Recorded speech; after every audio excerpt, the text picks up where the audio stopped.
Muy bien, doctora, vamos a continuar.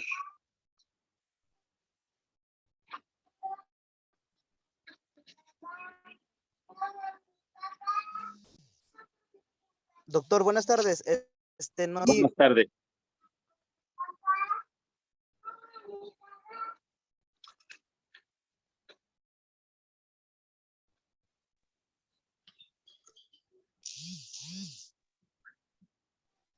¿Inicio, doctor?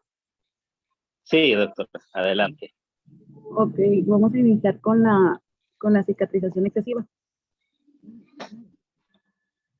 Aquí, en las manifestaciones clínicas de cicatrización exuberante, vamos a encontrar cicatrices mutilantes o debilitantes. Estos se van a encontrar en contracciones de quemaduras. En los tendones vamos a encontrar reparación congeladas. En el tubo digestivo, estrechez o estenosis.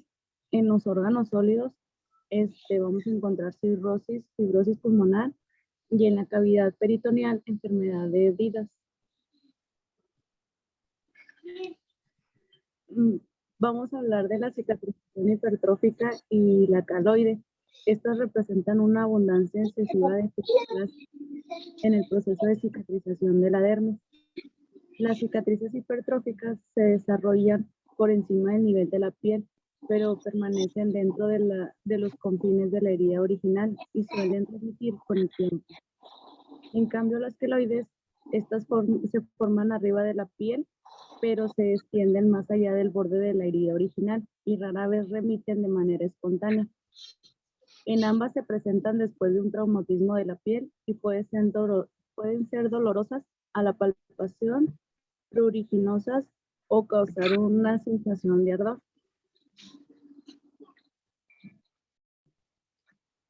En las cicatrices hipertróficas, estas suelen desarrollarse en un transcurso de 4 semanas del traumatismo. El riesgo aumenta si la epitelización requiere más de 21 días. Rara vez se eleva más de 4 milímetros del nivel de la piel y permanecen dentro de los límites de la herida. A través del área de la tensión y superficie flexora, que tienden a esconderse en ángulos rectos a articulaciones o pliegues cutáneos. Las articulaciones son eritematosas y elevadas al principio, y es posible que evolucionen a cicatrices pálidas, no planas con el tiempo. Y la cicatrización queloide, esta puede deberse a intervenciones quirúrgicas, quemaduras, inflamación de la piel, acné, varicela zóster, foliculitis, laceraciones, abrasiones, tatuajes, vacunas, inyecciones, picaduras de insectos, perforaciones de oreja o surgir en forma espontánea. Aparecen 3 meses a años después de la agresión inicial y aún las lesiones menores pueden ocasionar unas más grandes. Varían de tamaño y de unos cuantos milímetros a lesión pedunculada, grandes con una consistencia blanda, hablada y dura. Y aquí tenemos un cuadro que nos va a hablar sobre las características de cada una. Por ejemplo, la incidencia de la caloide va a ser rara, en cambio la hipertrófica va a ser muy frecuente. En los grupos étnicos, la queloide la vamos a encontrar en afroamericanos, asiáticos e hispanos, y la hipertrófica esta es sin predilección. En las dos va a haber lesión previa. En la queloide, los sitios predilectos van a ser cuello, tórax, lóbulo de las orejas, hombros, mitad superior del dorso. Y en la hipertrófica va a aparecer en cualquier sitio. En la queloide, en su genética va a ser dominante autosómica con penetración incompleta, y la hipertrófica no va a tener genética. En la evolución cronológica, en la queloide va a haber intervalos asintomáticos. Pueden aparecer años después de la lesión, y la hipertrófica de 4 a 6 semanas después de la lesión. En la queloide vamos a tener dolor, prurito, hiperestesia, crecimiento más allá de los bordes de la herida. Y en la hipertrófica va a haber bordes elevados, prurito moderado, y se va a circunscribir a los confines de la herida. En la queloide no va a haber regresión y en la hipertrófica va a ser muy frecuente. En la queloide va a haber rara vez contractura y en la hipertrófica va a ser muy frecuente. Y en la imagen histológica, en la queloide va a haber imágenes hipercelular, fibras de colágeno gruesas onduladas en orientación alcatoria. Y en la hipertrófica va a haber fibras de colágeno en orientación paralela.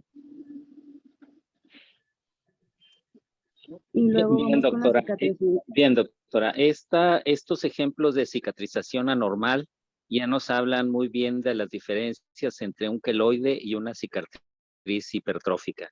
Indudablemente, cuando se rebasan los niveles de la herida, ya estamos hablando de una cicatriz queloide. Las diferencias aquí no las muestra la doctora. La queloide puede tardar hasta años para aparecer. Las hipertróficas de 4 a 6 semanas después de la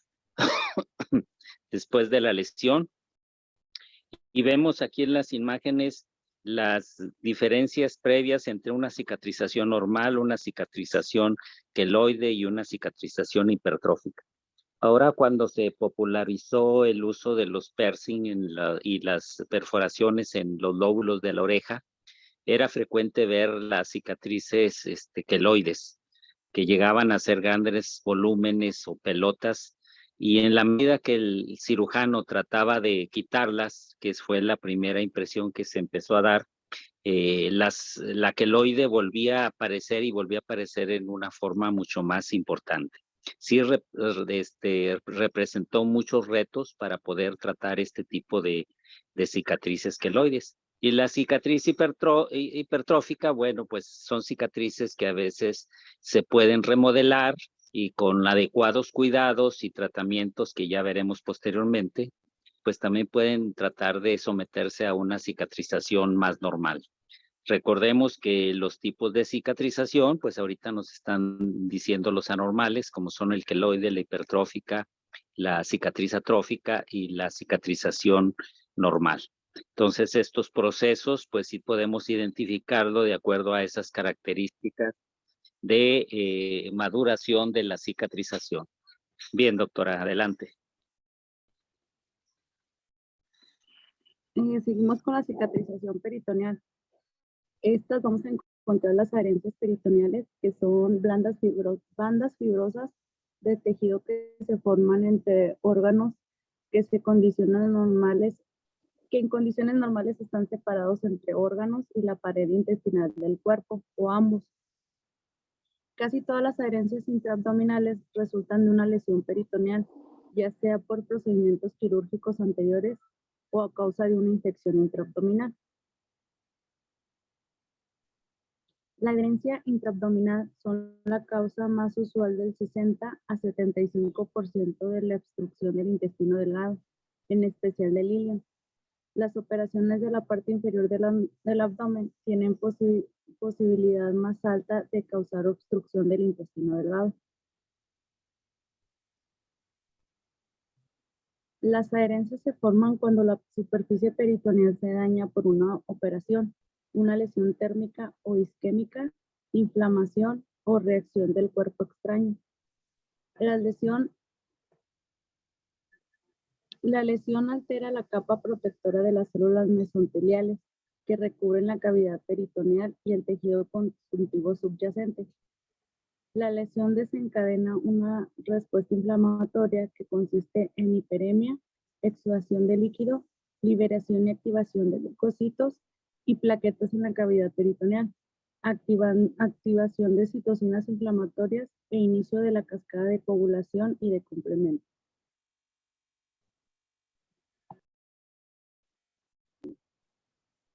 Se cuentan como dos estrategias principales para evitar o disminuir las adherencias. Una es el traumatismo quirúrgico, que se minimiza dentro de del peritoneo mediante el manejo cuidadoso de los tejidos al evitar la desecación y la isquemia. Se forman menos adherencias con técnicas quirúrgicas laparoscópicas gracias al al menor traumatismo de los tejidos. Y la segunda, que es la introducción de membranas y gel de barrera, que separa superficies dañadas y crean barreras entre las mismas, lo que permite la cicatrización sin adherencias. La Food and Drug Administration solo ha aprobado 3 productos para disminuir la formación de adherencias. Una que son las celulosa oxidada regenerada, que estas se indica solo en cirugías pélvicas, la película compuesta de ácido hialurónico y carboximetilcelulosa, que por lo común se aplica debajo de la incisión, y el 4% de icodextrina, un derivado del almidón de maíz en solución de electrolitos, que se utiliza más bien en cirugías pélvicas. Muy bien, doctora. En la realidad, las adherencias pues van a formar bridas que pueden ser bridas socadas o ser bridas resistentes y constrictoras. En ese caso, ahorita mencionamos en las cirugías, llega a representar un 65 a un 70% de procesos obstructivos intestinales. Entonces está muy alto, todo esto secundario a un proceso quirúrgico. La manera de evitar las bridas o las adherencias, pues es definitivamente con una técnica quirúrgica adecuada. Ahorita mencionaba la doctora, lo menos que vayas a lastimar, lo menos que vayas a usar electrocauterio, lo menos que te sangre una herida. Una cirugía abdominal, lo menos que es que manipules una exploración abdominal, lo menos que coloques suturas en abdomen y tratar de no dejar libre cuerpos extraños dentro del abdomen. Por lo tanto, si realizas un buen lavado quirúrgico, pues eso va a evitar a formar adherencias. Y en un paciente que ya una vez que tiene un tejido inflamatorio y tú lo estás operando, pues llega a haber un momento en que después vamos a tener un abdomen congelado. Quiere decir que abdomen pegado totalmente, que si nosotros tratamos de despegarlo, vamos a causar perforaciones intestinales y procesos fistulosos. Entonces sí es necesario un adecuado manejo de las vísceras abdominales cuando se realice una exploración y tratar de evitar lo menos posible los sangrados. Anteriormente se usaban soluciones, ahorita nos comenta la doctora, el 4% de icodestrina, pues algo que se ha probado para tratar de evitar la recidiva de las adherencias. Cuando son adherencias laxas con la puros digital, los puros dedos, vamos liberando esas adherencias. Cuando son muy firmes, tenemos que usar corte, tijeras de corte como la Metzenbaum, para poderlos separar y para poderlos liberar. Y generalmente las películas compuestas de ácido hialurónico generalmente son poco utilizadas en general, pero son maneras que en algunas cirugías, sobre todo en las que son de recidivas, se pueden utilizar. También se usaban algunas soluciones, por ejemplo, soluciones con metronidazol, soluciones con dexametasonas, soluciones como solución Harman en el lavado de las heridas, pero son más que nada la situación es dejar una cavidad limpia para que no se formen estas bridas o adherencias. Las cirugías de repetición, pues también son más probables que pueda presentar mayor problema adherencial en un paciente quirúrgico. Adelante, doctor. Seguimos con el tratamiento de las heridas. Aquí vamos a empezar con el cuidado local. Vamos a preguntar los antecedentes relacionados con la lesión. Con la anamnesis se realiza una exploración meticulosa de la herida. Después es posible que la exploración física de la herida requiere irrigación y desbrindamiento de los bordes. y el uso de anestesia local lo facilita. Vamos a administrar antibiótico y profilaxis para tétanos, así como planear el tipo y el momento oportuno en el que la herida debe repararse. La herida debe anestesiarse meticulosamente. La lidocaína de 0.5 a 1% o la bupivacaína de 0.25 a 0.5% combinada con disolución de 1 sobre 100.000 a 1 sobre 200.000 de adrenalina proporcionan anestesia y hemostasia satisfactorias.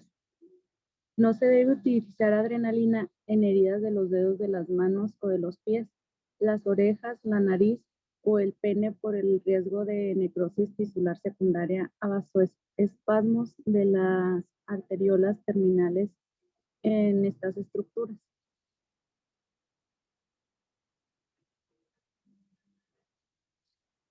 La irrigación para visualizar todas las áreas de la herida y eliminar material extraño se realiza mejor con solución salina normal.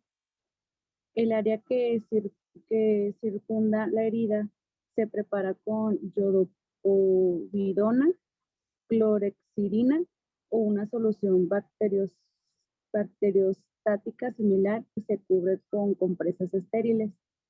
Debe de elegirse el material de sutura más pequeño necesario para mantener aproximadas las diversas capas de la herida con objeto de reducir el mínimo la inflamación relacionada con la sutura.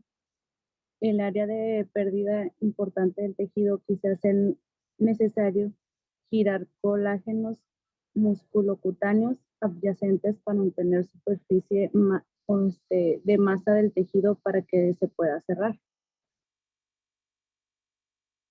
Y aquí está y aquí está resumido todo lo que les acabo de mencionar para el tratamiento de la herida. Va a haber, bueno, vamos a hacer la exploración, vamos a ver si es profunda o no. Vamos a inspeccionar las estructuras subyacentes lesionadas. Vamos a hacer la preparación con anestesia, con lidocaína con o sin adrenalina. Vamos a ver la exploración. Después va a ser la limpieza. Después la hemostasis. Después deslindamiento del tejido no viable. Vamos a ver si vamos a colocar antibiótico o no. Vamos a ver las capas profundas, solo fascias, suturas absorbibles. Vamos a ver las capas superficiales que se afectaron. Y pues después vamos a ver el seguimiento de la sutura. Después de 4 a 5 días en cara y de 7 a 10 días en piel de otra región.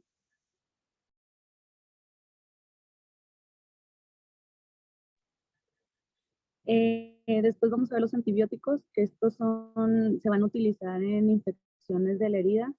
Los signos de infección que deben buscarse incluyen eritema, celulitis, tumefacciones y exudados purulentos. El tratamiento puede iniciar con un solo antibiótico cuando se sospecha un microorganismo específico aislado. El tratamiento debe comenzar con un antibiótico de amplio espectro o varios fármacos combinados si se sospecha la presencia de múltiples microorganismos. Por ejemplo, en la contaminación entérica o cuando la función inmunitaria del paciente está deteriorada por lo que es la diabetes, enfermedades crónicas o algunos medicamentos. Tenemos los apósitos, que este es el recubrimiento de la herida con un apósito simula la función de barrera del epitelio y evita mayor daño. La aplicación de compresión proporciona hemostasia y limita el edema. La oclusión de una herida con material de apósitos ayuda a la cicatrización a controlar el grado de hidratación y la tensión de oxígeno en la herida. Permite la transferencia de gases y vapor de agua de la superficie de la herida a la atmósfera. Aquí tenemos un cuadro donde nos habla de las características que nos convienen sobre los apósitos en las heridas. Pues va a promover la cicatrización de la herida, va a ser comodidad, control de dolor, control del olor, no es alérgico ni irritante, va a ser permeabilidad a gases, seguro, remoción no traumática, rentabilidad y conveniencia. Tenemos los apósitos primarios y los apósitos secundarios. El primario se coloca directamente en la herida y puede absorber líquido y evitar la desecación, la infección y la adherencia. Y el segundo se coloca sobre el apósito primario para mayor protección, absorción, compresión y oclusión. Seguimos con los apósitos absorbentes. La acumulación de líquido en la herida puede ocasionar maceración y crecimiento bacteriano excesivo. El apósito debe absorber sin empaparse por completo, ya que ello permitirá la penetración de bacterias del exterior. El apósito ha de diseñarse para equipar la propiedad exudativa de las heridas y ayuda a y puede incluir algodón, lana y esponja. Después están los apósitos no adherentes. Estos están impregnados con parafina, vaselina o jalea hidrosoluble para emplearse con recubrimiento no adherente. Es necesario cubrir con un apósito secundario con objeto de sellar los bordes y evitar que evitar la desecación e infección. Después están los apósitos oclusivos y semioclusivos. Estos proporcionan un buen ambiente para heridas limpias con exudación mínima. Estos apósitos en película son a prueba de agua, impermeables a microbios, pero permeables al vapor de agua y del oxígeno. Los apósitos hidrófilos e hidrófobos.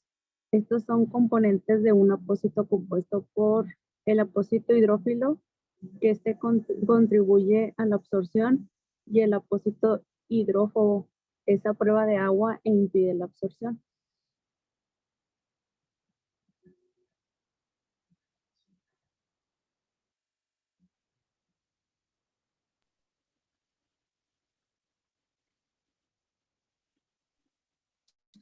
Después están los apósitos de hidrocoloides y de hidrogel.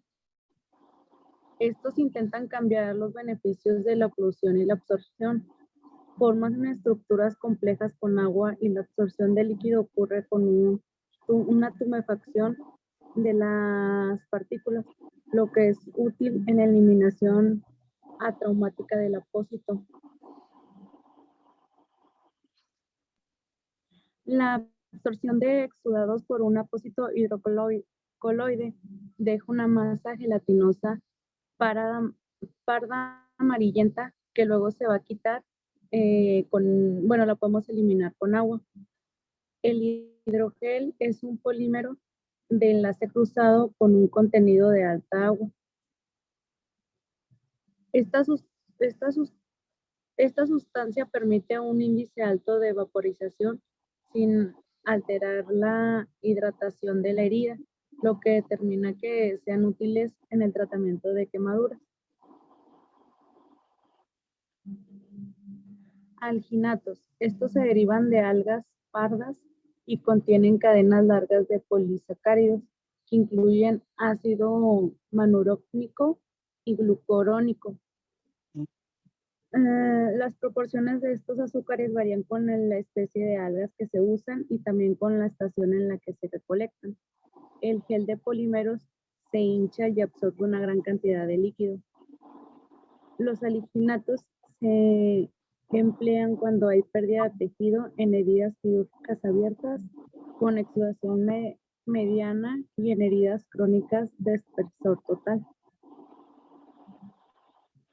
Materiales absorbibles se utilizan sobre todo dentro de las heridas para hemostasia y comprender colágeno, gelatina, celulosa oxidada y celulosa oxidada regenerada.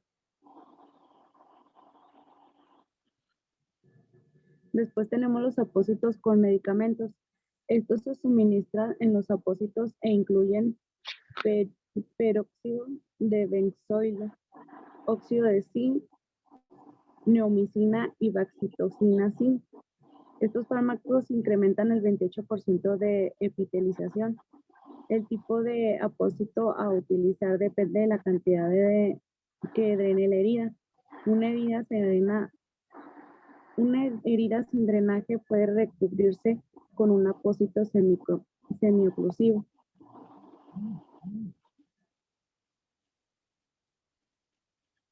Un drenaje menor de 1 a 2 milímetros por día tal vez requiere un apósito semioclusivo o absorbente no adherente. Las heridas con drenaje moderado de 3 a 5 milímetros por día puede cubrirse con una capa primaria no adherente anuada a una capa secundaria absorbente y un apósito oclusivo para proteger el tejido normal. Y la herida con drenaje intenso, que es más de 5 milímetros por día, necesita un apósito similar al de las heridas con drenaje moderado, pero con adición de una capa secundaria muy absorbente.